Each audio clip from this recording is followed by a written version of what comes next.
All right. So, good afternoon, everyone. Namaste. Thank you for joining us today. This is our fifth webinar in our Brown Bag webinar series.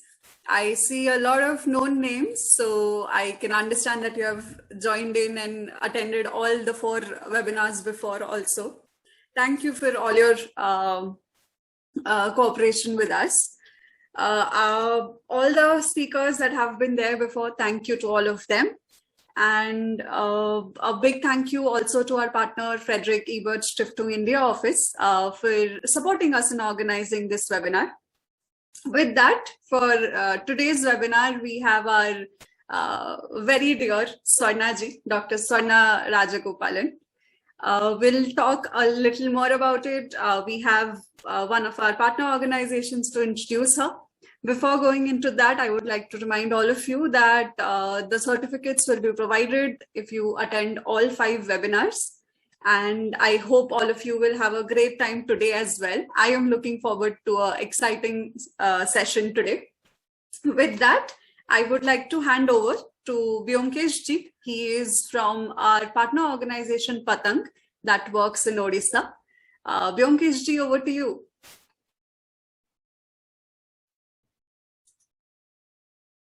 I hope you can unmute now. Yes. Thank you, Antika ji. Actually, I have some trouble with my camera, so I'm not opening it right now. Is it okay? No problem at all. Thank you. So good afternoon, everyone. Thank you for joining with us today. आज तो दिन का ये 5 दिन जो webinar चल रहा था हमारा, उसका आज आखिरी वाला दिन है और तीसरा जितना भी सेशन हम सबने अटेंड किया, होप सबने अच्छे से कुछ सीखा होगा उसमें से. तो today's session our speaker is Dr. Swarna Rajagopalan. She is a political analyst and writer. She is the founder and managing trustee of the Prajnya Trust and also the founding member of Women's Regional Network, which is advocating for women's rights and regional peace in India, Pakistan and Afghanistan. So that's a great work they are doing. So today she is going to say us about and speak us about gender, peace and security. So I'd like to welcome Swarna ji to the session and later thoughts and enlighten with us some of our knowledge. Thank you. Rest you, ma'am. Thank you, Vyomkesh. Thank you, Project RAISE and ECF, for inviting me. It's always a pleasure to work with you. It's something of a coming home when we do something together, isn't it? So I'm delighted to be here and also to speak on something that's very close to my heart. I have a prepared presentation, but I will play with it a little bit and start by telling you why. This field that I'm talking about is relatively new. I was already a grown-up when it began to become something real in academics. And of course, in the political sphere, women have always been part of a global peace movement, a transnational peace movement.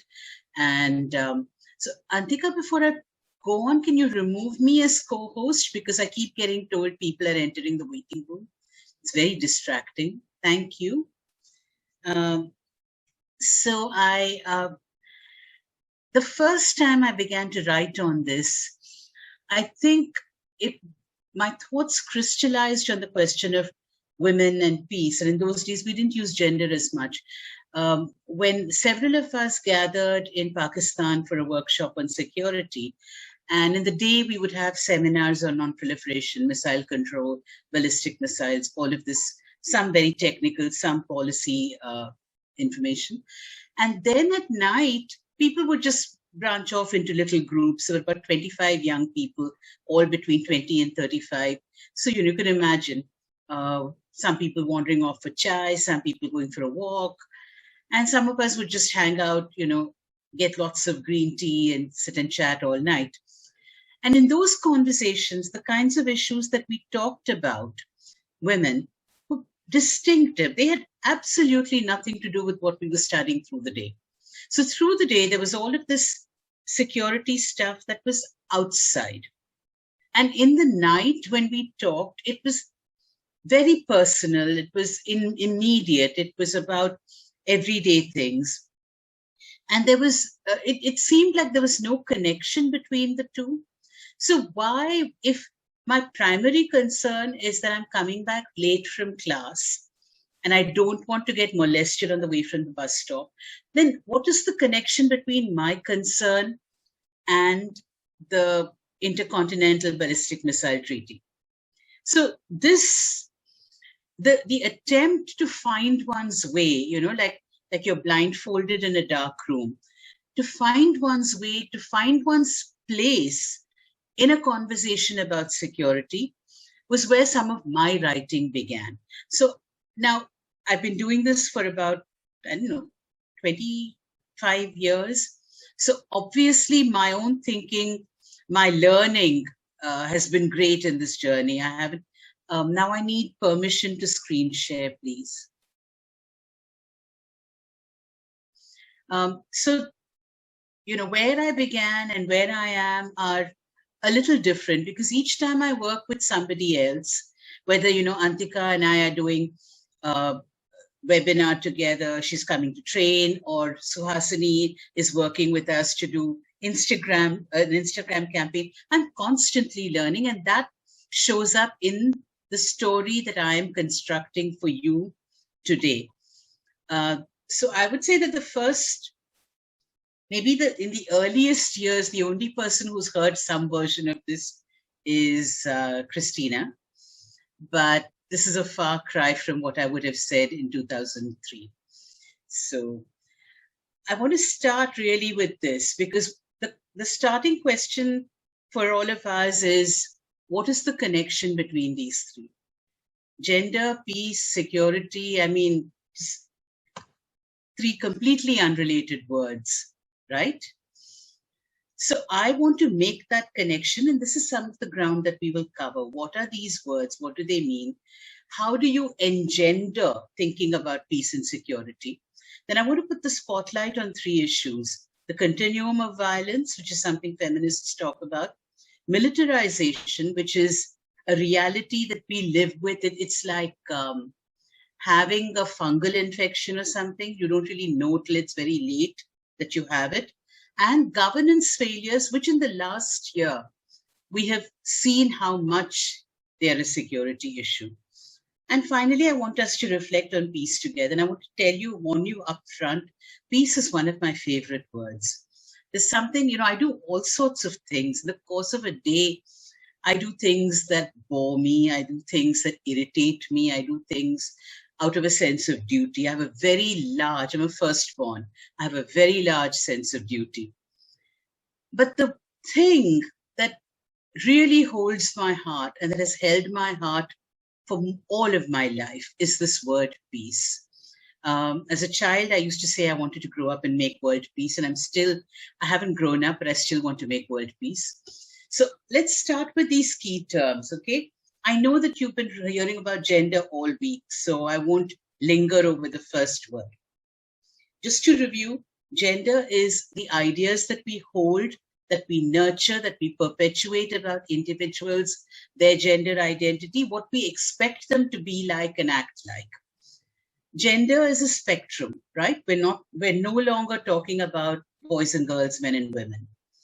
And individuals at any point on that spectrum are diverse because their identity is also determined by other factors: class, caste, age, occupation, education, zodiac sign, anything. So in short, no two individuals of any gender are identical. And this embrace of difference, embrace of plurality, is one of the central features of a gender lens. If you say, oh, I do gender lens, I do gender approaches, and then you insist that people have to be like each other, then you missed the first lesson in the book. Okay? Patriarchy, with which we all live, determines our gender thinking. It tells us who is supposed to be like what, who is supposed to do what. And in turn, that influences our external choices, the way we relate to each other. It influences our self-image. You know, someone might look at themselves in the mirror and say, my hair is so masculine. Nobody's listening to you, nobody's watching you, but you've internalized some standard. I have hair on my hands. I shouldn't, because all the girls I'm seeing, I don't see any hair on their hands. This kind of stuff comes from what patriarchy manages to inculcate within us from the time that we are born. And most dramatically, it affects us in the outside world of policies, whether it is wages or holidays or employment opportunities or educational opportunities. We keep bumping into gendered thinking everywhere. Okay? So that's gender. You've heard lots about it for 5 days. Let me talk to you about security. Now, when we say security, now I used to do this thing when I taught. I would have in the very first class, before I said anything, I would say, pick up a piece of paper and draw security. And people would normally draw two things. Say in 30 students, I would get about 12, 13 locks and 12, 13 guns. And then the baki, whoever was left, might draw a garden, might draw a blanket. But the lock and the gun were the two main things that people thought about when they thought about security. Essentially, when we say security, security is a perception thing, right? We talk about freedom from threat. I'm secure if I think, nobody is going to hurt me now. But the question is, whose security? When I say security in a talk like this, who am I talking about? And this is where the fun, the games, and confusion begin. Then you talk about what is the threat? What are you afraid of? Because in a household of 4 people, let's face it, we are all afraid of different things. Somebody is afraid of the dark. Somebody is afraid of ghosts. I don't like watching anything that is gory or scary after sunset. I don't know what difference it makes. But, I'm watching Jade, the Marple series on Sony Live. And I watch 5 minutes and then I say, bus. Because for some reason on the video, it is very scary to me. Right? So what is the threat? What is it that each of us is afraid of? And that varies. But then when you combine the question of whose security and what could be the threat, then you have like 1,000 choices. If we are talking about the security of individuals, that security threat could be physical. Somebody will beat me. It could be sexual. Someone will molest me. It would be cultural. You won't let me speak my language, and my language is going to die. And when my language dies, my songs will die. My poems will die. My heart and my soul will die. It could be societal. You don't consider me an equal human being.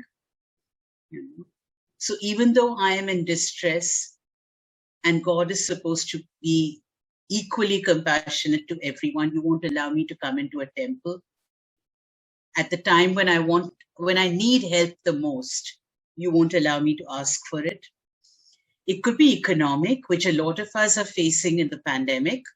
It could be ecological. It could be, sorry,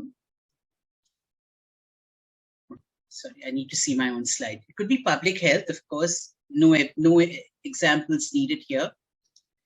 It could be any of these things, right? If you're talking about states, and traditionally security studies talks about the state, this is the favorite person for people who study security traditionally. It could be conquest by another country. It could be a political coup. It could be a depression, an economic recession.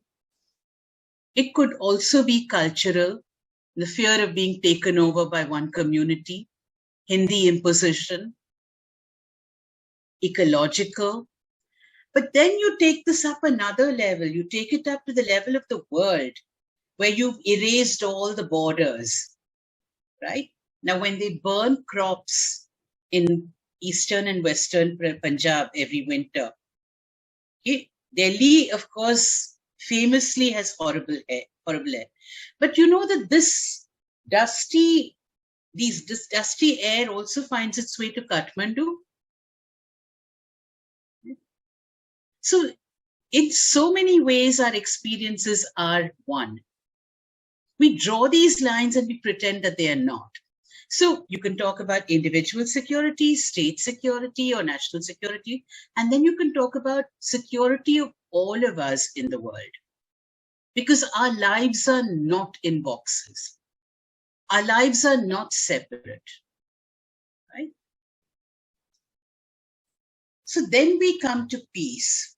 Now, quite simply, peace is more than no war. Otherwise, there wouldn't be a lecture here today, right?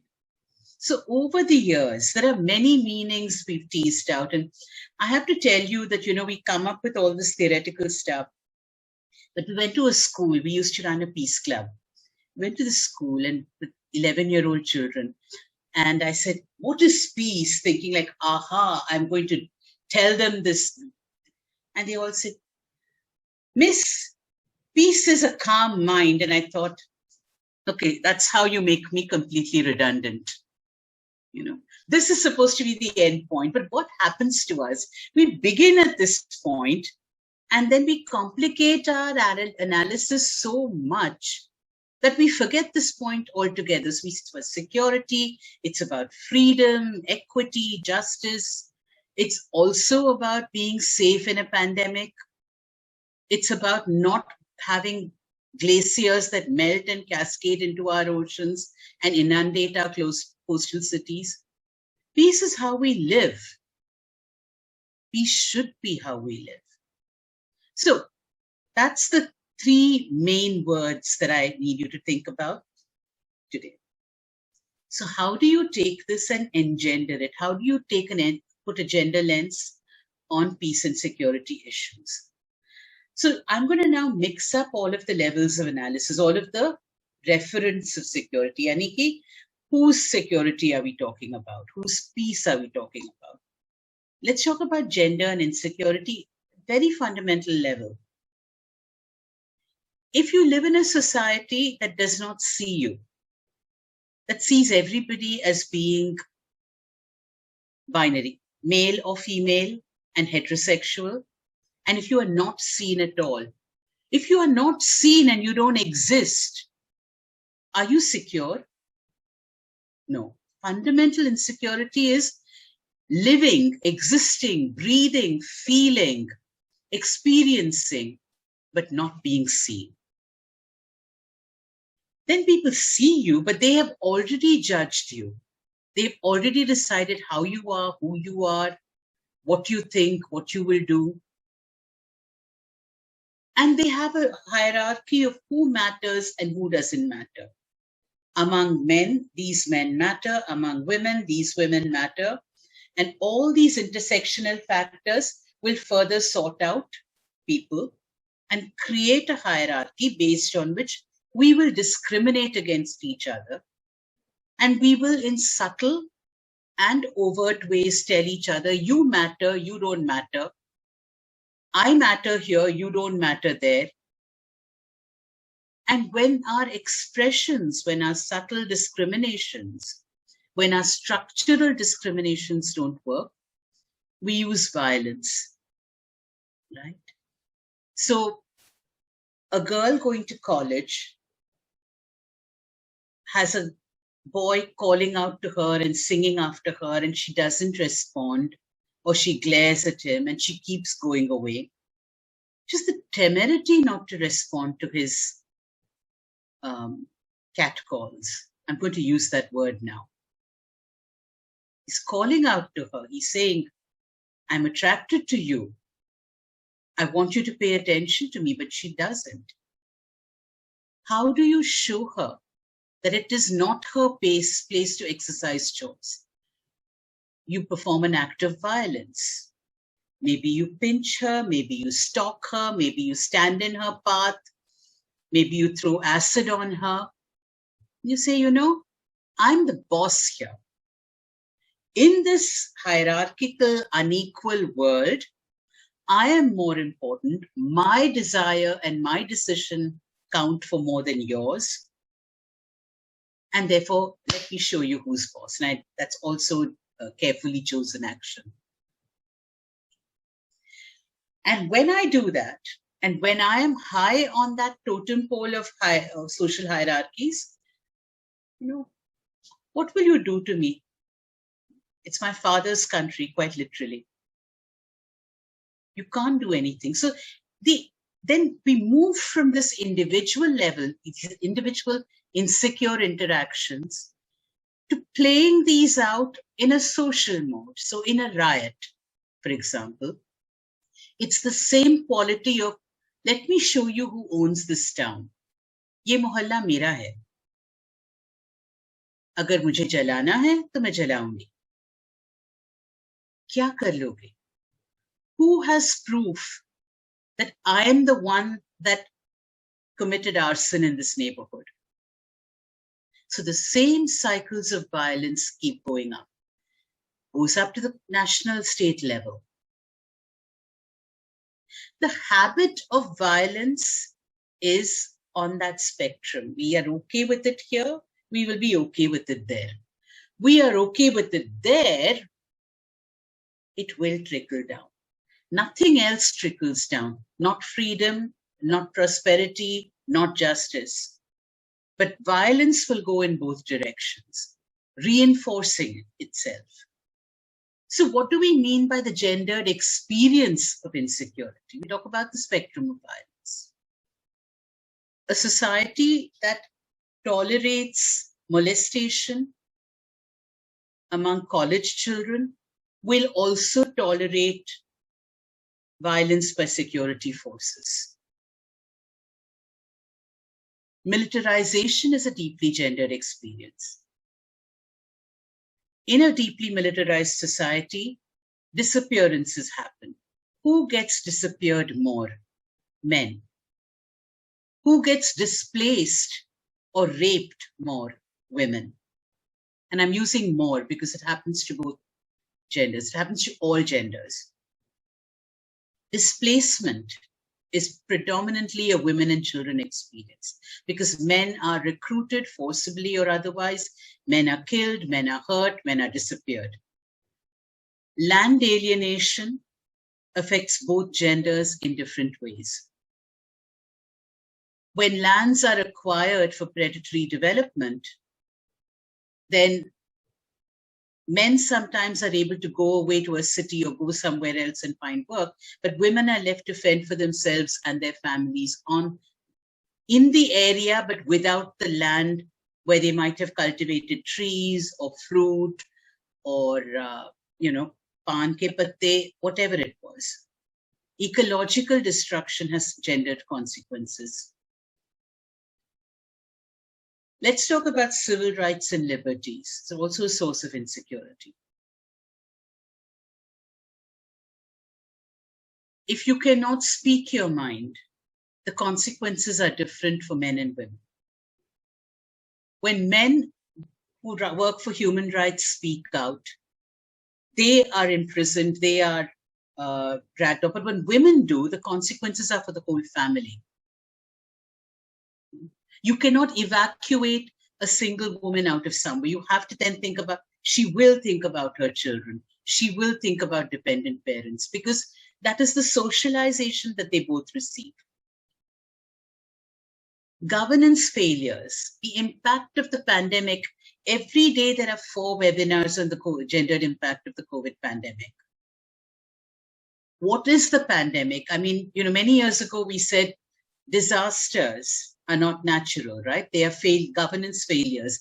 Pandemics at some level are also governance failures. Failure to deliver public health facilities, failure to create equitable societies where everyone can access a vaccination without having, can you read English? Do you have a smartphone? Can you access COVID? Is your internet stable?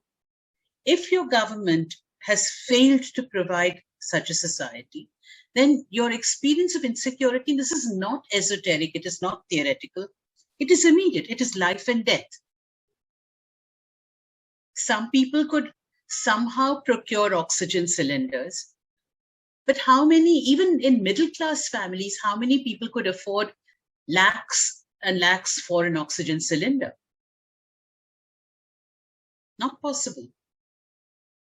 And then also, ironically, what happens when you talk about long-term insecurity is that sometimes people who have never had to go out and fend for themselves discover that they have agency. This is something we've seen in conflict situations, where typically in a traditional society, men will make all the decisions in a family. But in a time of conflict or displacement, women who've never been to school, women who've never worked outside the home, women who own no property, are suddenly the grown-ups. And this could be women, it could even be teenage boys, teenage girls, responsible for their siblings. So they learn that they also have a say, they also have a voice, they also have the power to do something, right? So the experience of insecurity is deeply gender, and you look at, in each of these situations, you look at how each gender is affected, and you see a different story. So when we go into a field and we talk about, we make generalizations about security, national security, we need to be aware that what it means for each person is different. So when we come to peace, what would make peace gender just? Look, first of all, I'd say that there is no peace without gender equality. You cannot have peace unless you have a great degree of equality, because if there is no equality, there is hierarchy, there is violence. This is just the way the words means, just what it is. When you therefore imagine peace, you have to imagine it with gender equality and gender justice. But when you transition from a conflict situation or from historical structural inequality towards a more peaceful world, that transition must include everybody. So supposing, you can't just have like the men from this community and the men from that community, old men sitting together and say, yes, enough, we've had all of this, now it's time, we're all ready to retire. Let us spend our last years in peace. Swarna, bring more coffee. Antika, bring more samosas. I keep calling Antika because I can see her face, which is very nice. So it can't be decided like that. If you really want to build a peace, everybody has to be part of that conversation. Look at some of these photographs that have gone viral from Syria, from other places, only men around the table. Like, really, this is going to last till the weekend? No. Research has shown that peace processes, not just accords, but peace processes that have included all genders, all communities, last at least 15 years longer than others. This is a very big thing. So you need to bring everybody to the table and construct tables around the country. And there are now many, many models for how to create a consultative, inclusive peace process. You must end impunity. If your peace is going to last, you cannot have a situation where somebody walks into the supermarket and the rapists and the people who raped her are walking around in the next aisle. What is your confidence in that peace? What will be your confidence in the new dispensation?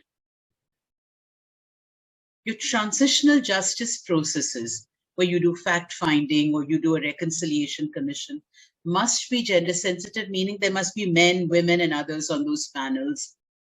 You must make sure that when it needs to be in camera, the hearing is in camera. Your amnesties must be well thought out. And finally, if you're writing a new constitution or something, then you should build gender equality into that. You cannot bring the old unequal ways back and say, but now we have peace. Because all you have then is an interval to go get popcorn before the next war. So really, the importance of gender justice to peace cannot be stressed enough. I'm also looking at the clock, and I've now used up 30 minutes of my time. So I'm going to now talk about 3 spotlight areas very quickly. First is violence. Okay? All forms of gender-based violence. We've talked about this shadow pandemic for a year. And anybody who's ever done any work on gender equality or gender violence will tell you that this discovery of domestic violence is quite annoying, because anyone who has studied any kind of complex emergency, whether it's a war or a disaster or a combination or development or anything, will tell you that when there is a crisis, gender-based violence goes up. It is the first early warning indicator, and it is the most easily spotted consequence of that crisis. Especially when a crisis leaves a large proliferation of small arms. So, for example, if you have a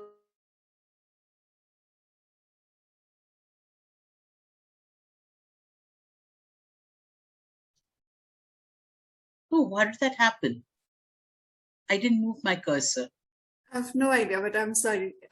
You might Where was that? The last so what I was saying was that when you have any kind of situation where arms flood, like the Northeast Delhi riots in 2020, right?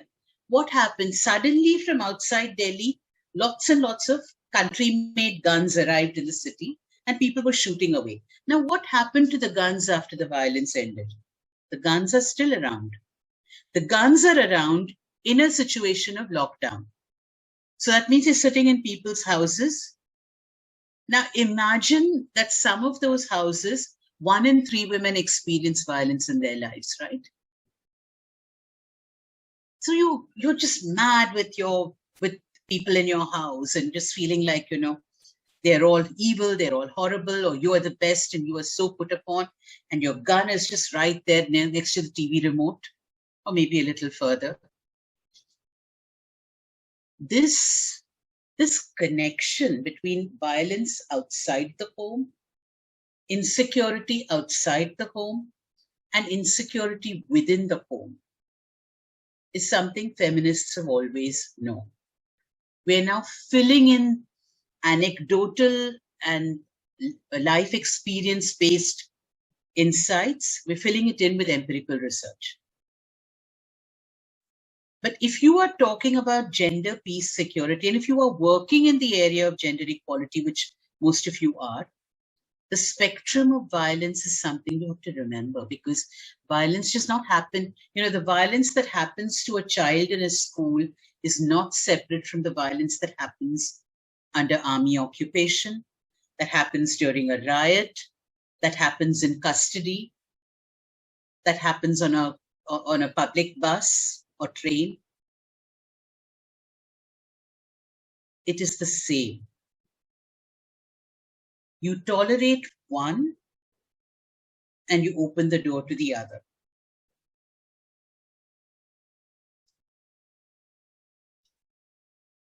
Then let's talk about militarization. Okay? Militarization is something that is very real in our society. Many years ago, not the first time I went to Sri Lanka, but when I went to Sri Lanka for my field research, it was January 1996. I arrived the week of the central bank bombing. And in my life, I've grown up in India, I'd never had to carry ID anywhere. College ID for college, and Bombay, I went to Elphinstone College in Bombay, and after research, I can't remember when anyone checked my identity card at the gate. So I was not used to this business of carrying an ID anywhere. Then I went to America to study, and I had something like, I never had a driver's license because I still don't know how to drive. And I rarely wrote checks because it was not like there was anything in my bank account. So I didn't really carry ID very much there either. I went to Sri Lanka for field research, and I would have to walk around the corner to the little shop where I could get soap, sanitary napkins, biscuits. To go around this corner, 5 minutes, maybe 4 minutes, because I was younger and walked fast, I would have to carry my passport. Everywhere I went, I carried the passport. I'd gone from, that Indian habit of passport will be in your parents' Godrej cupboard, safe, locked up, to now I can put it anywhere. I'm so used to carrying a passport around. This, I had never experienced militarization of that sort until then. But if you look at it now, in these 30 years, in India, in cities, ordinary people will have security guards and sandbags outside their gate. We've gated communities. The way we valorize, during demonetization, one of the things people said was, we can put up with a little inconvenience. Forget that it was not a little inconvenience for most people. Little inconvenience because our soldiers are dying in Kargil. I mean, it's very unfortunate that they're dying in Kargil. And the language of surgical strikes and other military terms that we use to describe civilian policy underscores this connection that we make, our reference points, valor, patriotism, nationalism. And how do you show all of this? You show it through gender roles. So your hero is a military hero. What the hero is protecting is a feminine country. Within that feminine country, there are female bodies. Attacking the female body is a way of conquering the hero. Defending the female body is a way of showing his valor. Somewhere in the middle, all the female bodies are just instruments. We are just tools, right? We get displaced, we get raped. We also lose our community. I mean, what is happening to us now because of the pandemic, but also other factors that I won't go into. In the things we say and we don't say, we're no longer discussing politics on WhatsApp. We're no longer, our conversations on the telephone, depend very heavily on that samajhdar ko ishara kafi hai tone. You say, yeah, but Antika, let's not talk about this today. Christina, let's leave this conversation for when we meet in person, right? So when we do this, we also erode our support network. So tomorrow, heaven forbid, something happens to me, nobody will even know. Who will speak for me? This habit of self-censorship, the constraints on our civil liberties, our inability to associate and discuss and mobilize, all markers of militarization. And because women and girls and non-binary people already have limits on their access to public spaces, they're affected disproportionately more. And because men are out there in public spaces, they face different kinds of consequences. Okay. So then let's talk about governance failures. Governance failures result in just an erosion of our well-being as a people. The more marginal your location, if you think of that first set of gender and insecurity, identity and disability, the more marginal you are, the more vulnerable you are, because people don't even know what you need. During the 2015 floods in Tamil Nadu, one of the appalling things that happened is that when aid packets arrived, they went to upper caste neighborhoods in a village first. By the time they came to Dalit neighborhoods, nothing was left. So this is what we mean by insecurity. You say, oh no, but this is not a security issue. Why is she raising it? Tell me, when you are hungry and you are dying and you have fever and you can't access paracetamol, is that not a security issue? I say it is. Then when I say it, I want to introduce you to this word, securitization. So scholars coming out of Northern Europe actually wrote about securitization in the 90s. What it means is that when you make something a security issue, it automatically, look at me, I'm already sitting up in my chair. It becomes a serious issue. You put more money into it. You put more governance and clout into it. And you say, very secret and top secret, only 3 people can come to this meeting. And don't ask me questions because this is so technically complicated, you won't understand. You take it out of the realm of public discourse. You put it somewhere special, ostensibly because you're giving it more attention. But the result is what? Nobody can ask you anything. Nobody knows exactly what you are doing. But everyone has to live with the consequences. So I say to you, governance is a security issue. But if I securitize governance, you won't even get to ask the questions we're asking now. So I've now talked for a while. What I want us to do is to just be silent. 1 minute. I will keep an eye on the clock. Feel that silence. I want you to think about peace. Imagine it. Close your eyes if you want. 1 minute के लिए शांति से सोचते हैं शांति के बारे में.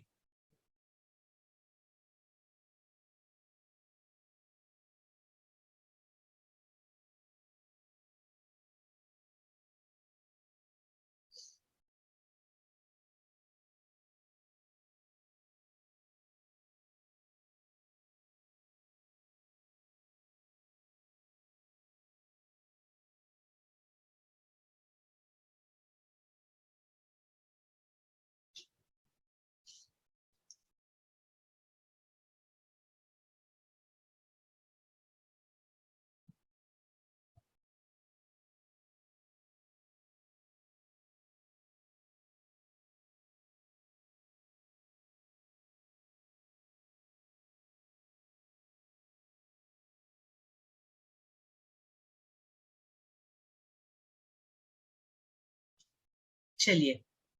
Now I want you to write a poem. Because all this you talking and lecturing is no fun.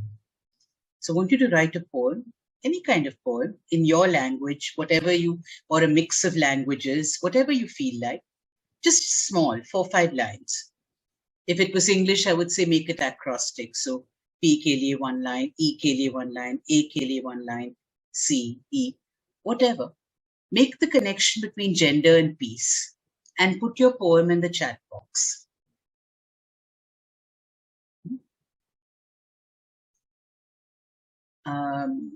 Let's say 2 minutes, 5 minutes. As soon as you finish, you put it in the chat box.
People are already putting poems in the chat box, so I think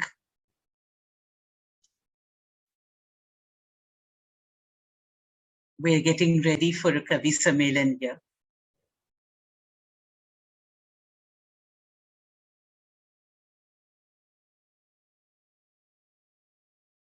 These are really beautiful.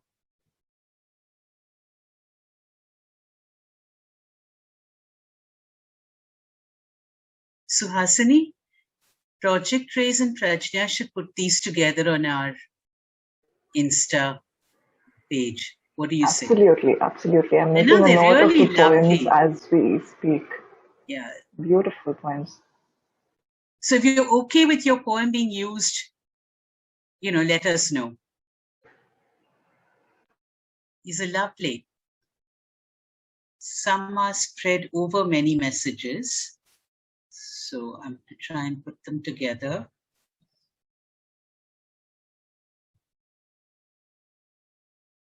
Kiran Totre says, priority education, awareness, chance, efforts. Naomi Jahan says, it has started blooming outside, and I'm looking to see if she has a second line. But actually, that's enough too, isn't it? I'm because we are. Peace is within, let us find for ourselves, without you defining me and me defining you.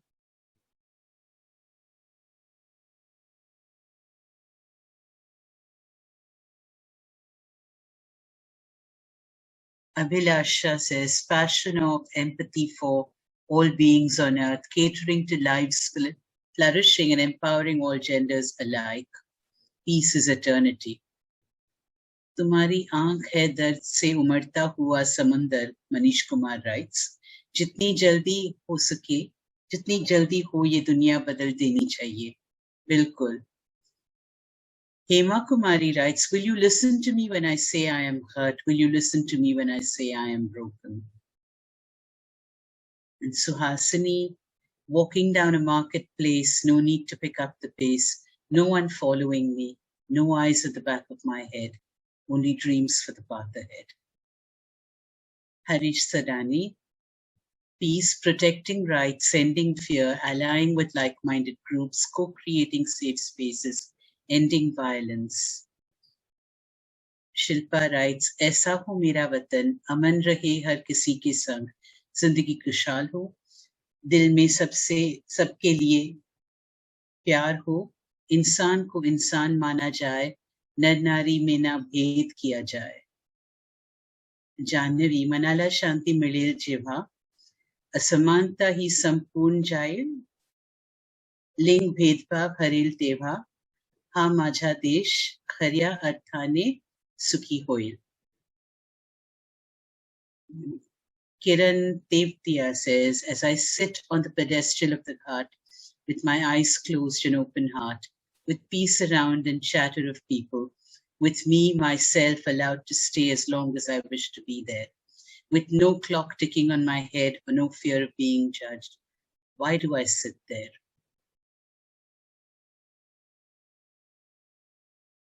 Now, did you think we would get so many poems? This is amazing. Gender and peace, what are they? Two sides of a coin, two words that mean the same, two words that divide humanity, two things that ignite the flame. Vikram Namdev writes, तेरे होने से मेरा होना है, तुझको खोना जैसे खुद को खोना, तू जो है तो मैं हूँ. Sana writes, peace, do you think it exists when every day we are making gender-based violence lists? That's a good question. But there's a kind of peculiar, stubborn optimism that keeps us all doing this work, although what you say is right.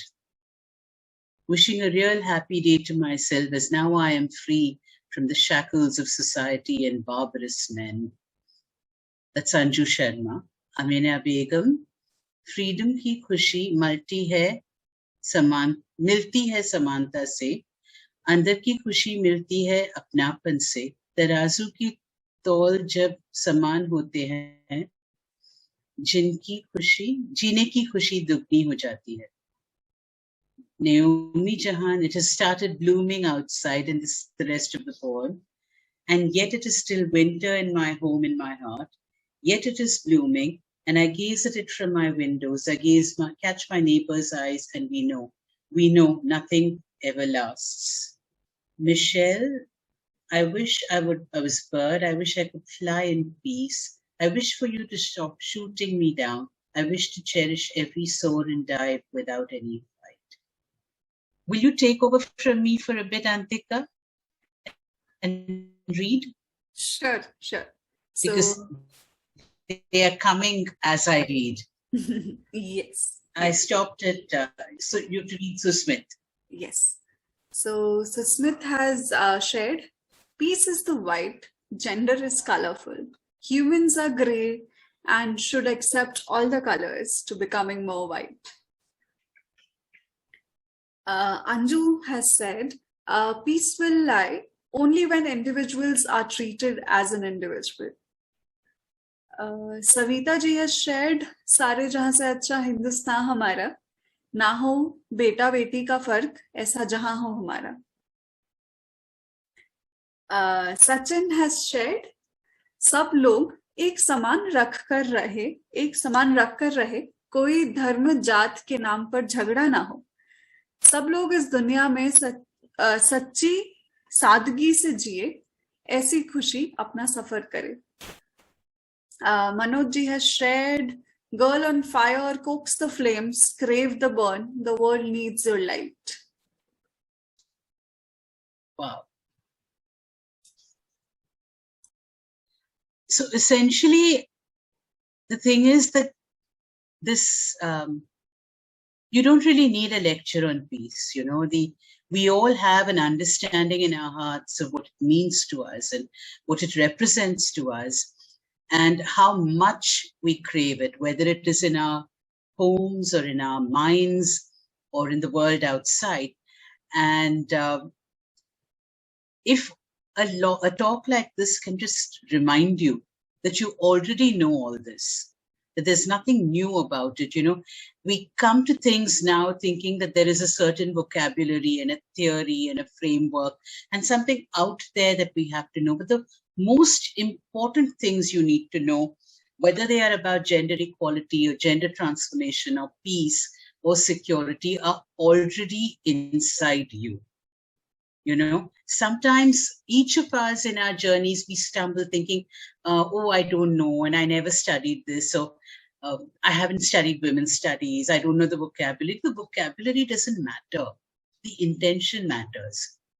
That desire matters. You know, the compassion matters. And it's, you look at your words, look at your images. They're already there, right? शांति की दुनिया, न कोई violence हो, न कोई judgemental society, सबको मैंने जिंदगी जीने की आजादी, सबको मैंने जिंदगी की आजादी जीने की आजादी मिली.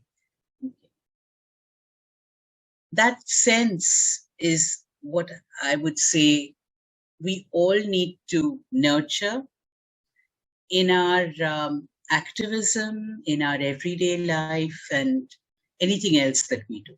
So,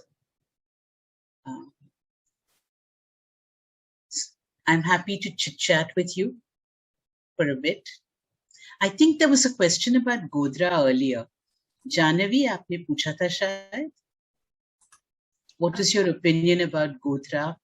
And also loitering women in the night, how can it become safer? So let me not touch Godra, because Godra is now 20-something years ago. And much has been written, much has been said. From everything I have said in the talk, I think you can deduce what my opinion might be on any part of the Godra issue. So let's leave that. But let's talk about how it can become safer for women to loiter in the night. How can we have a generation growing up without worrying about what will happen to them on the way from the bus if they take an evening class for IIT entrance, ya aisa kuch bhi, you know? How can we make it safe for women to have the same opportunities as men? or for non-binary people to have those opportunities as well. And I think that the first, the easiest defenses are the ones that we talk about in feminist meetings. Lights, eyes on the street, not meaning police, but for example, allowing street vendors to do their work. Because if somebody is ironing your clothes till 9 o'clock in the night, you are safe. They know you're coming, you're going, they know they're there to watch, they know you, so they're watching out for you. Because, we all, in India, we're very lucky. We have a community that is larger than our family. We have people who work around our homes, who work in our homes, who supply goods from the store. They all know us. In the pandemic, I lived with my mother, and the people from the boys from the medical store who come to deliver all ask, Amma Ebdirka, how is Amma? How is your mother? We have that kind of community. So when you allow people to work on the road, when you allow them to iron clothes or, do tailoring repair under the tree or whatever, you have more eyes on the streets. It's not policing, but it's having community. It's having well-lit streets, not CCTVs, well-lit streets. And then more fundamentally, it's a culture of not thinking that somebody is out on the road only for molestation purposes. Seeing each other as human. So when we actually go out, we see other human beings on their way to work, on their way back from class, on their way to tuition, on their way from basketball. We don't see sexualized bodies ready for attack. That change will come very slowly, but the work that ECF does actually, for me, represents much the way that you go about it. You change people's thinking one person at a time. Amina Begum writes, we know that there are many laws and rights, but why are we always afraid to implement it? I think some of it is also solidarity, Amina. Are we confident that people will have our back? If I speak up, will people back me up, or will I be one lone voice in the wilderness? And if something happens to me, nobody will care. I think we need to build that trust among ourselves also. We need to find allies in the community.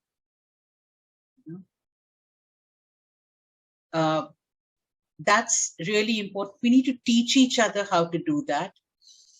I think after all these years of doing this work, one of the, in my mind, I don't understand completely how to say it, so I'll say it as it is in my mind. I think one of the key factors is making young girls confident, to help them to take themselves seriously. So then if I think there's a problem and I want to call on a law, I am confident. I'm confident that I have a network of friends. I am confident that there are NGOs or self-help groups that will help me. I don't know how to build that. So that would be my answer to that question. But we should be more courageous.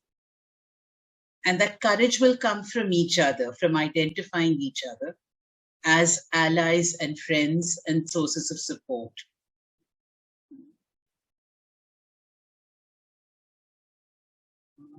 शांति की पहल और धर्म का क्या रिश्ता है? क्योंकि gender norms गढ़ने के लिए भी धर्म जिम्मेदार है. धर्म जिम्मेदार है, पर ये जो चीज है धर्म, ये क्या है? The interpretation of dharma is also in our hands. One of the things that we have given up in this century, I think, is creative interpretation. अगर आप देखोगे तो या रामायण, महाभारत, भगवत पुराण, we don't have one version, है ना? हर एक प्रांत में, हर एक भाषा में, हर एक पीढ़ी में इसका जो इस कहानी में भी बदलाव होती है और तत्व में भी बदलाव होती है. We take different things out of the story. But वो अधिकार हमने त्याग दिया है. We allow other people to interpret the epics the Puran, the Dharm, anything for us, कि they must be experts. इसको हमें वापस लेना है. वापस लेके ये सोचो कि what is the Dharm that I need today? Right? Dharm is not out there. It is something that changes from time to time, and it is something that can be changed. So what is it that I need? I need a Dharm, whatever faith it is, whatever society it is, I need a Dharm that is actually equal, that is just, that is kind, that is loving. I don't want this, man sitting on a mountain kind of, you should do this, you should do that, this is your caste, this is your duty. ये नहीं चाहिए मुझे. We need the world that we want. We need the Dharm that will take us to that world. And the right to make that is with us. जो हमने त्याग दिया. We've allowed other people to take it over.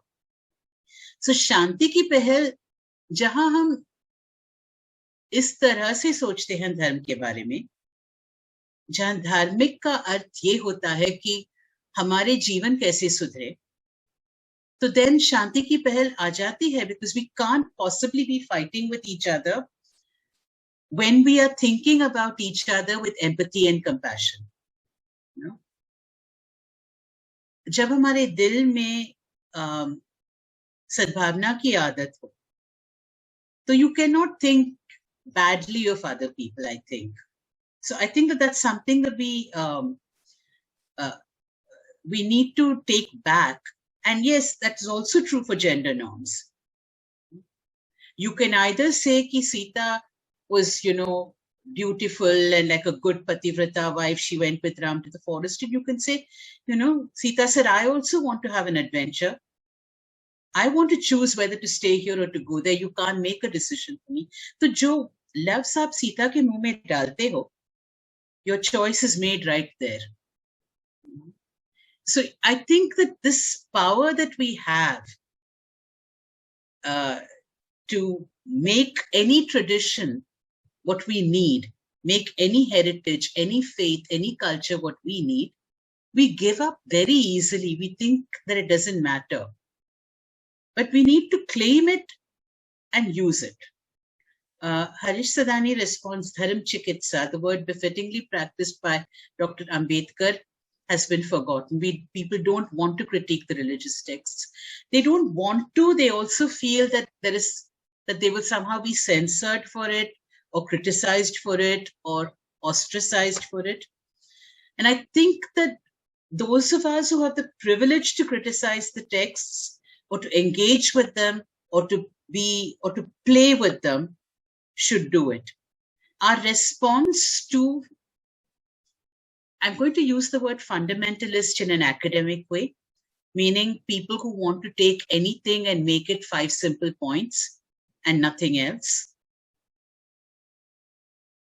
Our response to that kind of thinking, simplistic thinking, simplifying thinking, should not be, chalo yaar, aap dekh lo. I don't want to deal with this. It should be, now give it to me. Let me show you how much better I can do this. Because we are a society of faith. We are a society very anchored in these unequal, horrible traditions. So, अगर हम इस दलदल से निकल नहीं पा रहे हैं, तो कम से कम दलदल को साफ करें.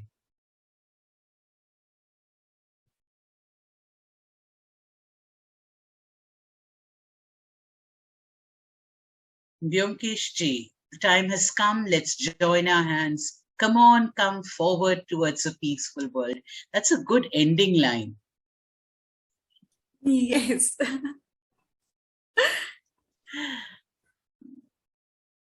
All right. Please feel free to ask more questions. You can unmute yourself, raise your hands. There's a comment here. The power of knowledge is always kept with Brahminical ideologists. It's difficult to assert and prove without power, but this battle will always be there. You're absolutely right. You're absolutely right. And therefore, we should open that door. It bothers me, whether it is a certain kind of knowledge or a certain color like saffron. So, when I was growing up, saffron for me was the color of Alfonso mangoes. And I loved it. I used to buy saffron saris, saffron salwar kameezes. Then suddenly in the late 80s, it became a political color. Now, I am very offended by this because I still like Alfonso mangoes. I still like santra. I want orange because I don't want anyone to take this beautiful color from me. That's also true of other things. Everybody should have the right to everything. Everyone should claim it. And we should be, those of us who have the privilege of access should be in front breaking the doors down. We really should. Now, do we all do it? I think imperfectly, probably. But we really should try. And if you are trying to take over and reinterpret, I'm with you. That's for Sneha, particularly.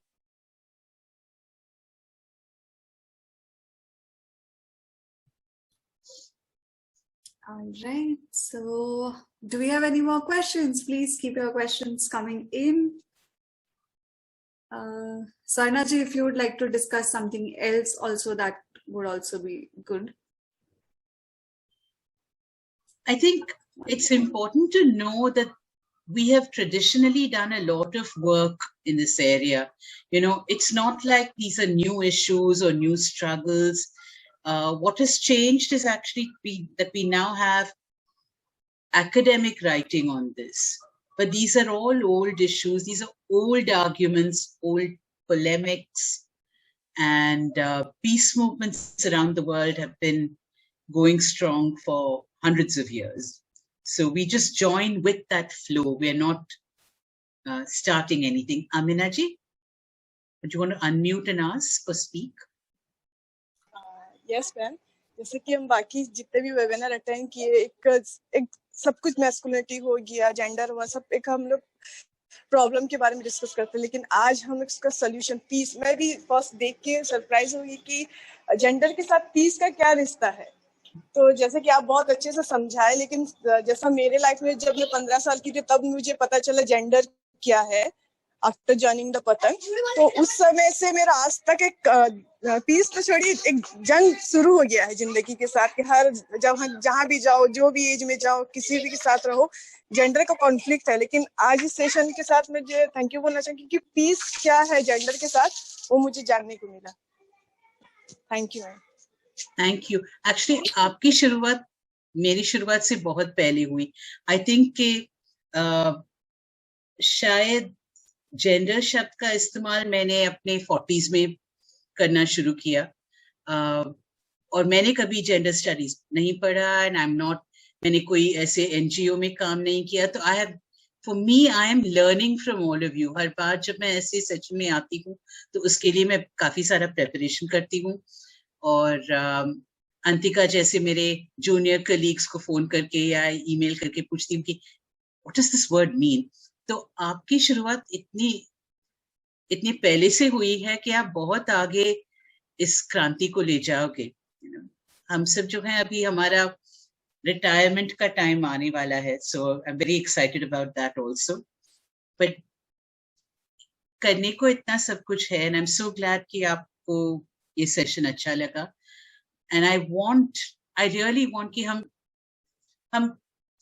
अपने सारे और मुद्दों के साथ piece के बारे में बहुत सोचें, क्योंकि हमारे यहाँ साउथ एशिया में, हमारे रीजन में, हम पीस के बारे में सोचना अपने सरकारों पे छोड़ देते हैं. And you can not do that. ये हमारी चीज है. This is our problem. ये हमें चाहिए, अपने घरों में चाहिए, अपने शहरों मोहल्लों में चाहिए.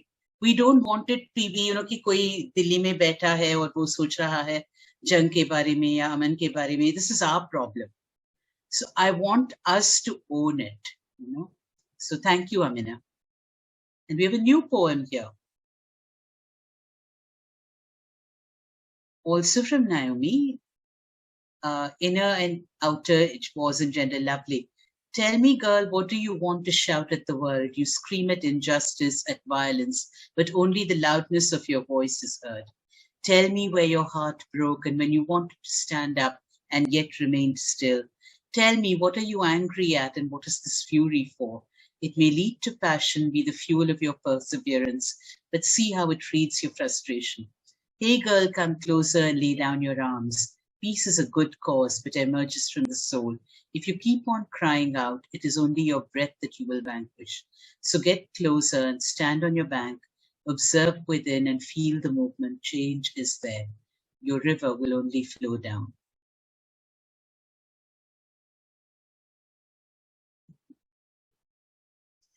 What, according to you, should be the appropriate age or class in school of sharing knowledge on equity? And Abhilasha, I think you should do it when children are born. You know, the great advantage with very small children is they already know everything. If you look at a little child, the child is automatically compassionate, you know. If you have accidentally ever squashed a cockroach in front of a child and seen that child cry their heart out in compassion, then you know you have nothing to teach them. The challenge for parents and teachers is to protect that compassion and nurture it and allow it to grow without actually teaching children other ways of being. They don't need to learn discrimination. They don't need to learn inequality or hierarchy. You know, so if you just allow that to be, then I think the appropriate age to introduce the right language or the ways of expressing that is right from the beginning. So we do this in our peace education work. Our goal is to do this with kindergarten children, with primary children, very much in the Montessori mode, actually.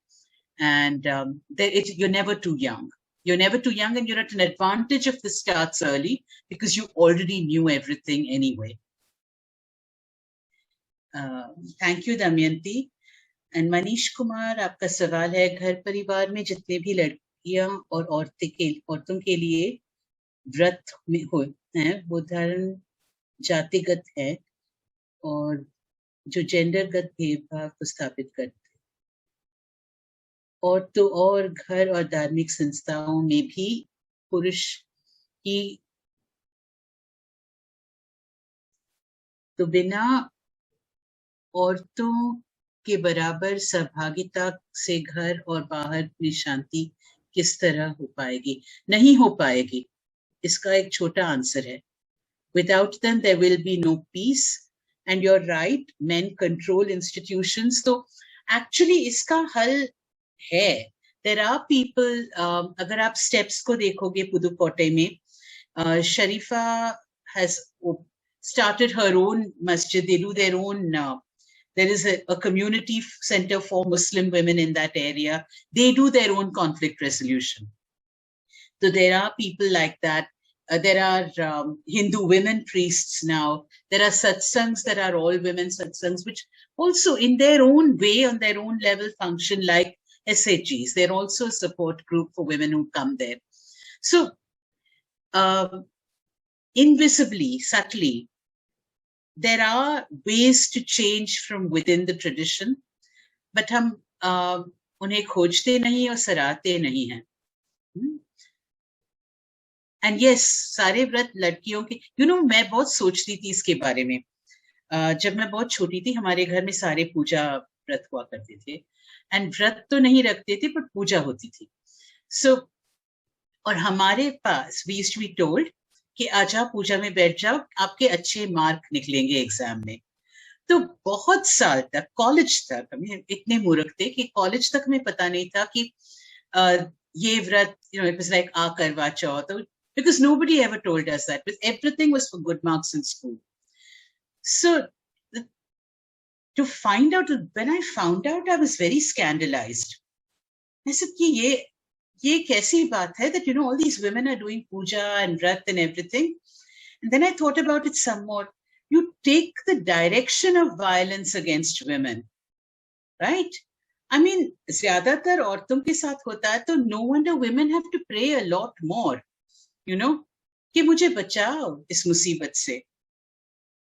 This is my funny answer, not so funny. But I think that, yes, it's true. And I think women can just stop doing it. आजकल तो fashion है कि men भी व्रत रखते हैं ना, करवा चौथ. I read in the magazines, इसने रखा हुआ है, उसने रखा हुआ है. But I think that, we can give up all of this now. मन है तो करो, नहीं तो नहीं करो. Yogesh says there is one strong opinion against militarization, saying it's very essential. See, military force, you can make an argument that you must have the ability to defend yourself. But how much is enough? How much is enough to defend yourself? क्योंकि ये जो security insecurity है, वो तो हमारे दिल में है. अगर हमने तय कर लिया कि हमें insecure होना है, तो we will never feel safe. You see, even two children, जुड़वे बच्चों के साथ भी, you can see it. You can see that one child will just be happy and secure, जो है ठीक है. Or the other child will just temperamentally be suspicious of everything. इस चीज से डर, उसके बारे में शक. It's a temperamental thing. You decide in your heart कि आपको हर चीज पे शक करना है, तो आप कभी secure नहीं रह सकते हो. How much military do you need? Right? If you look at the nuclear war, nuclear arms race, which before you were all born, in the 70s and 80s, we used to read about it a lot. So America got one weapon, Russia got one weapon. America got two, Russia got two. Russia got three, America got four. The numbers were just, but how many did you actually need to inflict harm on each other? One. Because apart from the destruction that one nuclear weapon would cause, it would cause radiation, it would cause generations of radiation sickness. You didn't just need one. But militarization जो चीज है tells you कि एक काफी नहीं है. एक चौकीदार काफी नहीं है. You need 4. Or the walking up and down saying, सावधान रहो or whatever, not enough. उनके हाथ में लाठी चाहिए. लाठी से क्या होगा भैया? कम से कम एक के हाथ में AK-47 चाहिए. एक के हाथ में हो तो क्या होगा? 4 चाहिए. So this escalation, इसे हम कहते हैं militarization. और जो हमारे दिल में this belief बैठ जाती है कि without that we are nothing. जिसके हाथ में लाठी है वो कुछ है. He's something. The man who can raise his voice and his hand, ये मर्द होता है. Right? In all our languages there is a proverb that the ornament of the man, the abhushan of a man is his anger. Every Indian language is one variation of that. This is militarization. So how can we make dialogue? Just look at it squarely and say, अच्छा, सच में इसकी जरूरत है? और जरूरत है तो कितना? Some people really don't like bitter tea and coffee. They have to put sugar. But how much sugar? Do you put a pinch? Do you put a spoon? Or do you put 5 spoons? So it's a matter of using our heads coolly and thinking कि कितना काफी है. When does it go beyond necessity and become a matter of ego, whether it is individual ego or national ego?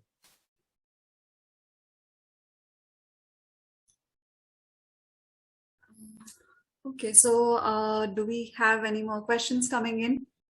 I also have one question to ask you, Swarnaji. So it's a 2-part question, and I think you have tried to touch a bit in the presentation also. But what generally is the discourse that whenever there is an urgent conflict, कोई भी urgent conflict है, तो उस time पे why do you need to talk about gender? Why do you need to talk about marginalized gender? And the second part to that is, a lot of times the conversation is कि ये जरूरी है क्या that you want marginalized gender का representation to talk about their rights? And what is the guarantee that if they are coming into the decision-making table, that they will advocate for those things? So That's actually 3 questions. Yes. Okay. I realized No, because the second one is actually 2 different things. One is, because this is the sub part to it, then it's who do you actually want in the conversation? So the first question was, now remind me, I was focused on dismantling the second. Urgent conflict. So take a number. Yeah. Why does everything need to happen together? You know, it is true. Historically, not just gender, but any kind of social change that we advocate for, we're always told, you know, wait, revolution will come, freedom will come, independence will come. Uske baad mein dekha jayega. But the thing is, history also tells us that that date never comes. So, and if you are not starting correctly, you know, look at the Indian Constitution. Now, did India's society change dramatically in 1950? No. It's the same society. But our Constitution is pitched at a different level. Our Constitution begins with the right to equality. And I want to underline this because it's not true. Not all constitutions begin. The first right is not equality. The first right can be anything. So the fact that we begin with equality tells us that that's where we want to go. So your beginning is really important. Your commitment at the beginning, in the preamble, in the rights chapter, is really important. Ideally, immediately there'll be a change of heart also, but that is harder with human beings. But because that tomorrow never comes, every change must come together. All issues must be on the table at the same time. Who should be at the table with the issues? Just getting marginalized groups, is that enough?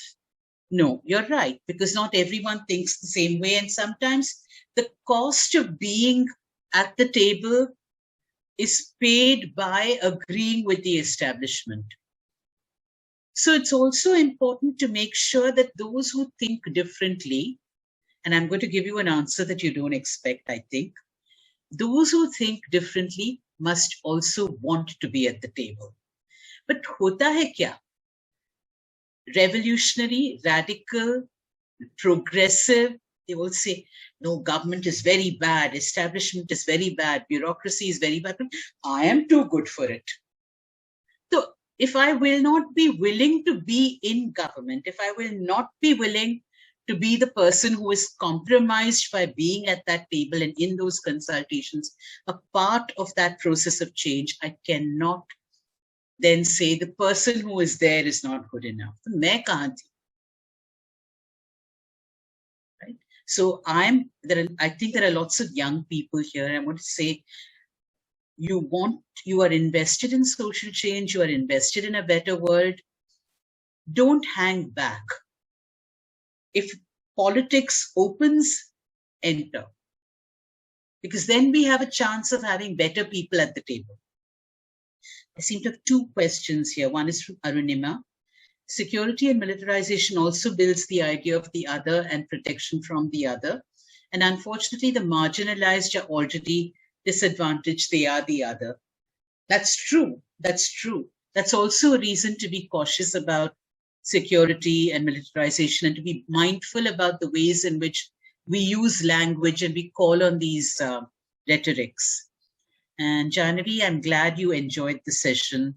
Thank you for your kind words.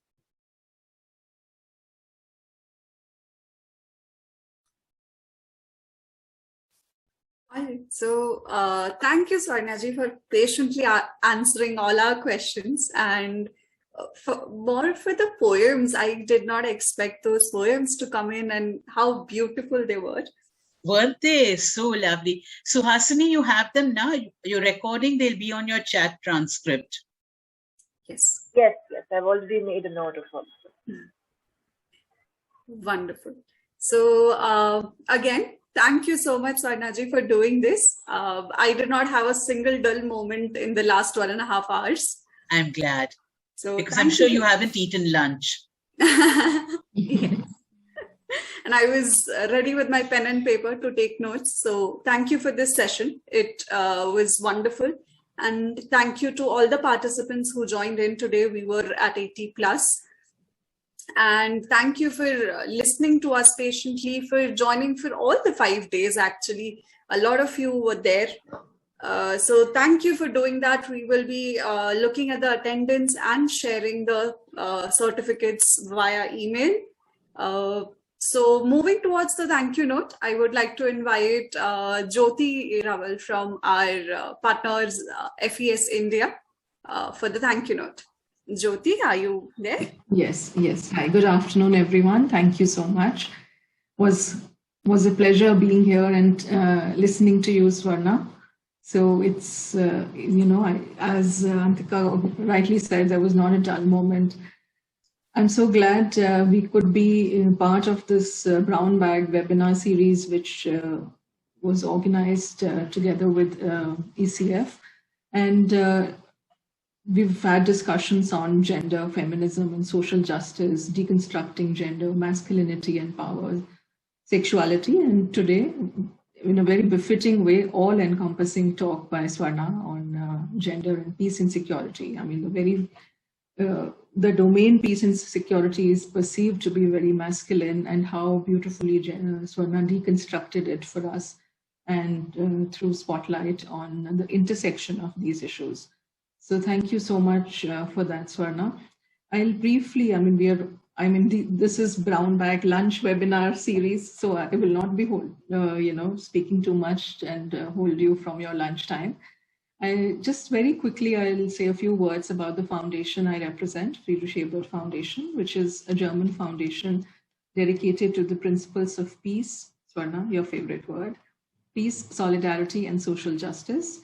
From our core mission of promoting social justice, we also derive the leitmotif of promoting gender justice. And hence, we like to be partnering with organizations like FES, with the ECF and similar other organizations to be talking about the agenda of gender justice. Friedrich-Ebert-Stiftung has office in about 100 countries worldwide, and in India we've been active since 1983. And in our gender unit, we've been working on women and work, women in politics, and also on the issues of gender sensitization. And again, when we talk about gender sensitization, which is again very difficult, it's a very important topic. It is part of the solution that we all are looking at, and when we talk about that, we cannot leave men and boys behind. And we are so glad we've found the right partner to take this agenda forward. I'm glad we had outreach to so many young people. So many of you have stayed for all the 5 webinars. Thank you for that. We've had empowering discussions and gotten strength in a sense of solidarity. I mean, that's really my feeling, that's what would be one of the takeaways from a webinar series like this. So that's great. I would say that would be also, I would really call it a success, the fact that one has got that, sense of solidarity with each other. So thank you very much, the entire ECF team. Thank you, Swarna. Thank you, all the resource persons. And we look forward to more such conversations. These are initial, I would say these are just conversation starters, and we need to have more debate, several such, series of webinars, and I hope we can do that in time to come. Or continue the conversations in offline, online, whichever way is possible.